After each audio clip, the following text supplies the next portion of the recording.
Oi, tudo bem com vocês? Eu sou a professora Denise Munera Nogueira e hoje vou falar sobre a herança mitocondrial. As mitocôndrias são organelas essenciais e dinâmicas localizadas no citoplasma de todas as células eucariotas.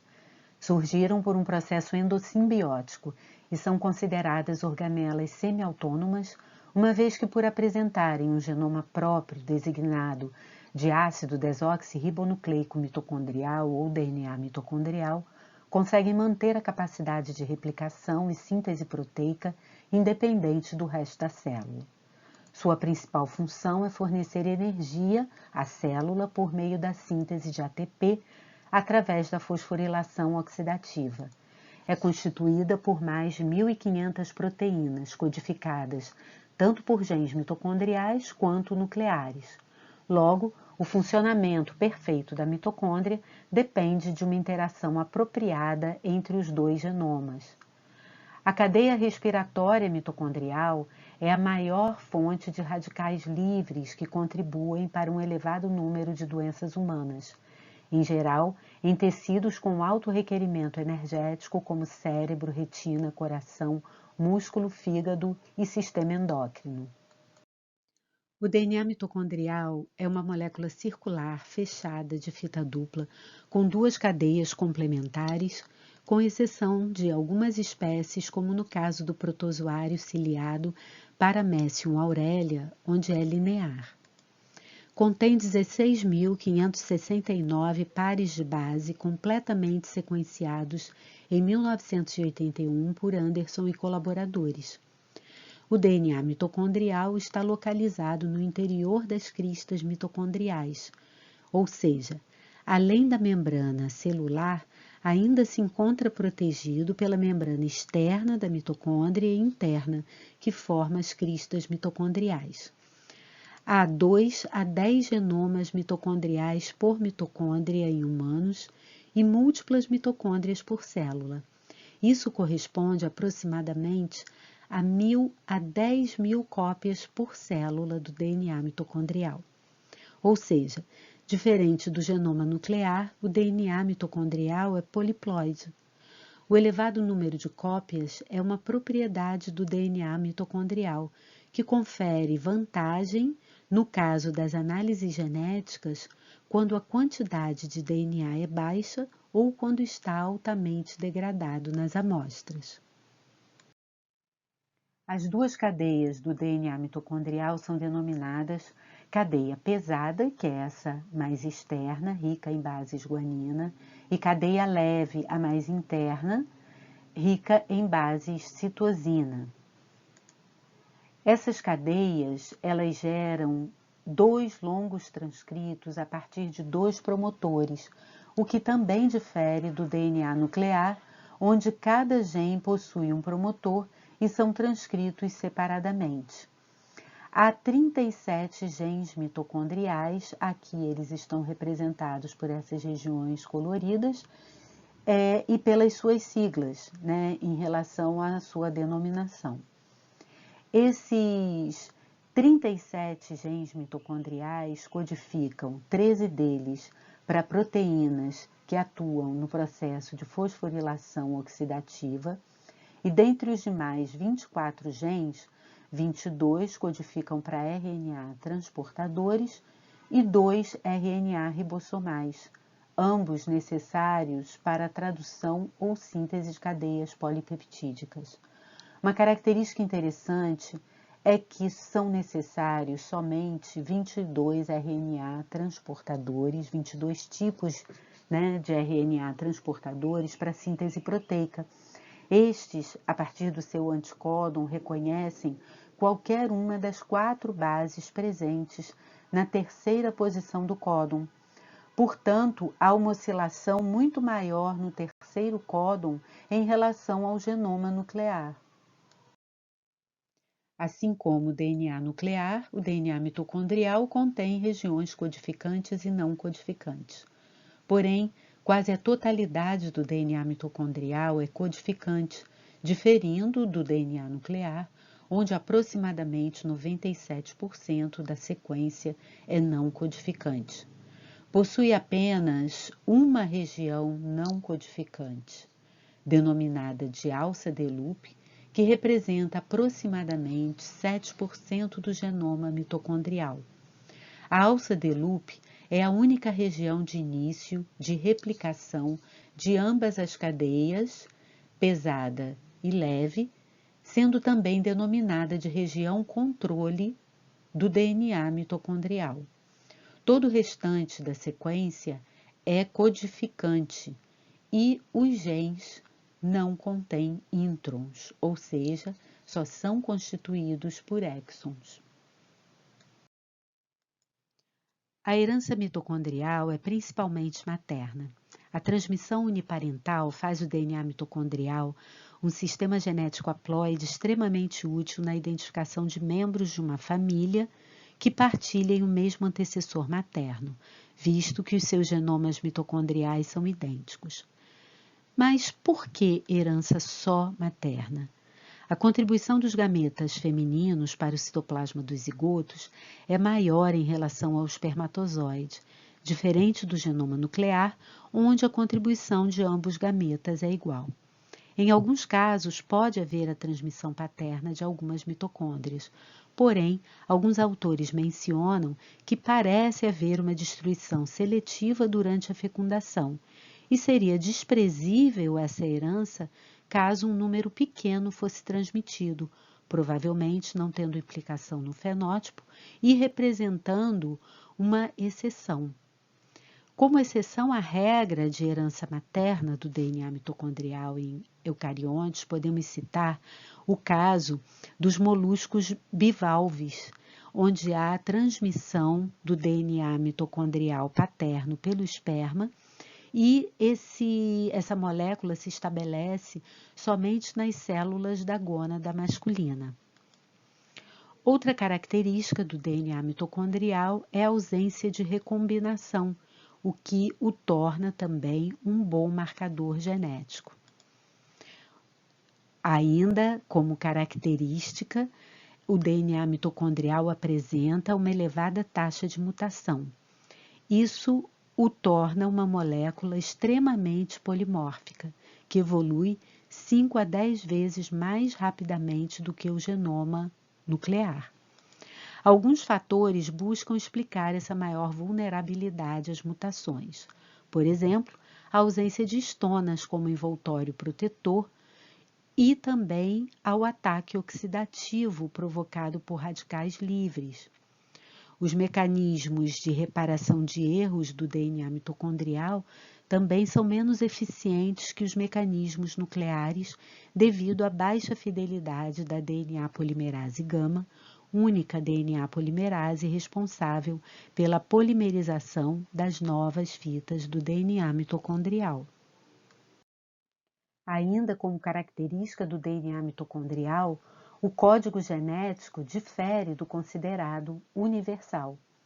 Por exemplo, o GA representa um códon de término de tradução no genoma nuclear e no mitocondrial codifica para triptofano. Do mesmo modo, há o A que especifica para isoleucina no código genético nuclear, no mitocondrial corresponde à metionina. E os dois códons AGA e AGG, ao invés de especificar para arginina, no genoma mitocondrial representam stop códons.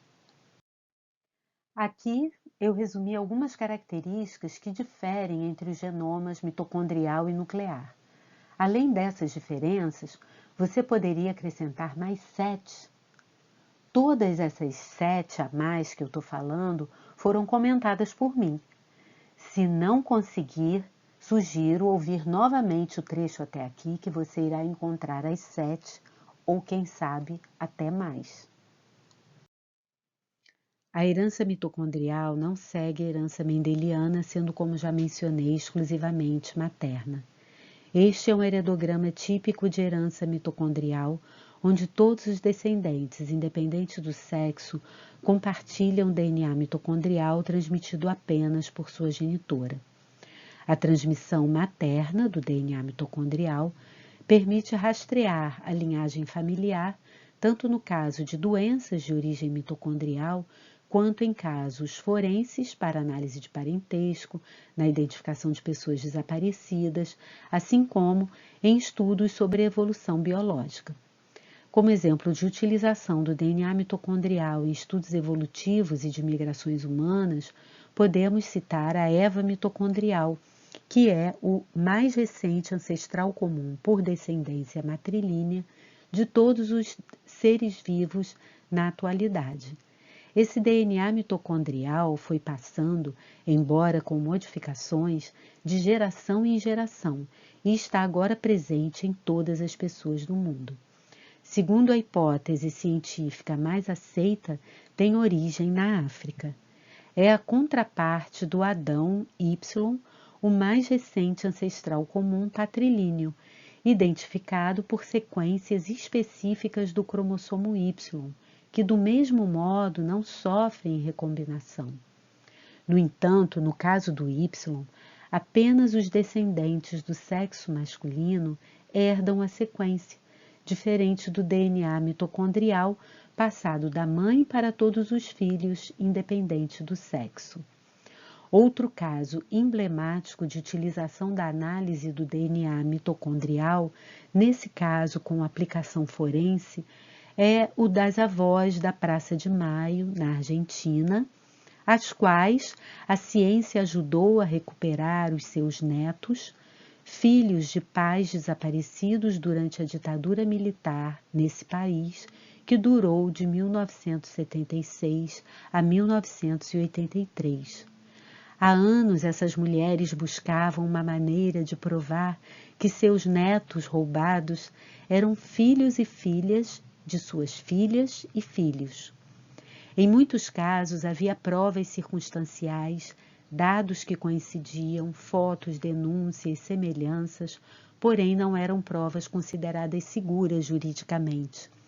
O DNA mitocondrial foi especialmente útil, sendo muito variável, proporciona sequências únicas para cada família e, por meio do sequenciamento, propiciou para as avós a ferramenta que permitiu até hoje a recuperação de mais de 100 netos e netas. A função da mitocôndria é particularmente vulnerável às mutações no DNA mitocondrial, uma vez que essa molécula de ácido desoxirribonucleico é quase totalmente composta por sequências codificantes e a transcrição é contínua, podendo afetar muitos produtos gênicos. Desse modo, qualquer mutação pode interromper a tradução de um produto gênico ou resultar em proteínas mutantes envolvidas na fosforilação oxidativa, que, como eu já disse, é uma etapa metabólica importante da respiração celular e produção de energia para a célula sob a forma de ATP. Pode haver muitas mitocôndrias por células e a sequência do DNA pode ser a mesma em todas elas ou variável. Quando 100% do DNA mitocondrial de uma célula tem sequência idêntica, essa condição é denominada homoplasmia. Um zigoto recebe um grande número de mitocôndrias do ovócito. Logo, se apenas um contém uma mutação, o impacto é severamente diluído, porque haverão mais mitocôndrias que irão funcionar normalmente. Com o desenvolvimento do zigoto, as mitoses dispersam a população inicial de mitocôndrias e os adultos podem exibir, então, uma mistura de organelas normais e anormais, com mutações que já estavam presentes na população inicial de células ou até mesmo com novas mutações. Esta mistura de DNA mitocondrial mutado e DNA mitocondrial normal é uma condição denominada de heteroplasmia, o que determina se a célula ou tecido serão afetados é a proporção de mutantes e o limiar de cada célula ou tecido. Geralmente são necessários altos níveis de DNA mitocondrial mutado para que a célula apresente uma deficiência na sua função. Entretanto, os níveis necessários para que a célula se torne deficiente, ou seja, o limiar de mutações, depende do tipo de tecido e do tipo de mutação. Como eu já disse lá no início da aula, os tecidos que apresentam maior requerimento energético, como o cérebro, músculo esquelético e o cardíaco, apresentam um limiar mais baixo quando comparados com aqueles com menor requerimento energético, como as células hematopoéticas. Com relação ao padrão de herança das doenças mitocondriais, podemos verificar pela análise desse heredograma que a doença é transmitida sempre por via materna. Nos descendentes, a expressão da doença independe do sexo. Na descendência de uma mulher doente, homens e mulheres são doentes. Um homem afetado tem descendência saudável. Outras características da doença mitocondrial que não são tão evidentes podem ser observadas ao se realizar testes genéticos e exames clínicos. Elas decorrem do percentual diferente de moléculas de DNA mitocondrial que carregam as mutações, devido à propriedade de heteroplasmia de que já falei, e também dos tecidos onde estas organelas com DNA mutante estejam localizadas.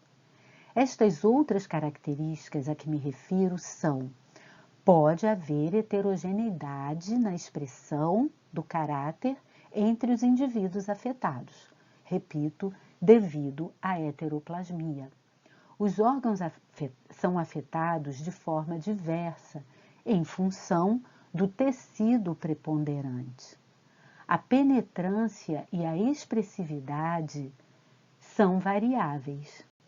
O risco de transmissão, por todas essas características variáveis, é imprevisível. Aqui nesse slide eu resumi algumas características da herança mitocondrial que eu já mencionei. Para que uma doença seja diagnosticada como sendo de origem mitocondrial, ao menos 3 critérios têm que ser observados. São eles: a herança deve exibir um padrão materno, a desordem deve refletir uma deficiência na função bioenergética da organela e uma mutação genética específica em um gene mitocondrial deve ser documentada. Várias doenças têm sido enquadradas nesses critérios e aqui vou exemplificar apresentando 3 delas.